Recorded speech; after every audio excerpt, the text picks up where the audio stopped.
Bonding or new construction and for bonding, just because I was concerned from previous budgets, the legislature was concerned about the level of bonding. But it's very clear in this case, they believe this is a priority.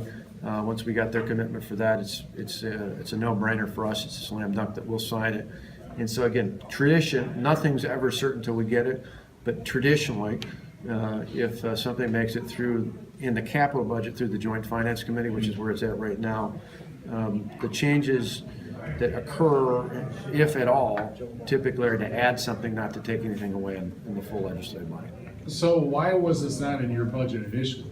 Yeah, from our standpoint, we had gotten feedback in general, not about this project, but in general about the level of bonding and concerns that the legislature had. And so we thought it was one of those where if they wanted to add it, we'd keep it intact. We wanted to make sure we were respectful of their concerns about bonding. Bonding still is the lowest it's been in 20 years. Even with this proposal.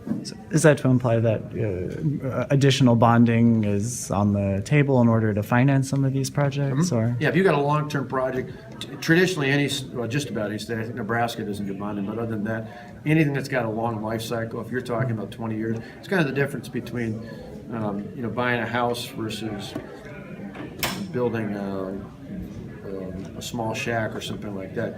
You're not going to finance the smaller thing, but something that's got a couple decade long lifespan typically is bonded. and to what extent did did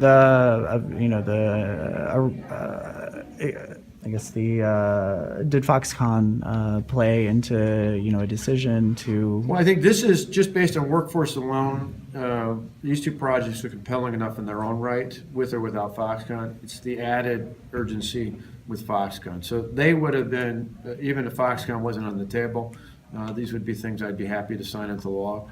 And it's just the added benefit that we even more than ever before are going to need, particularly in engineering, but in other fields, we're going to need highly trained experts in those areas. Again, not just to meet the supply that they're going to physically need at the Foxconn site, but for all the other businesses, part of the supply chain that'll pop up here and elsewhere.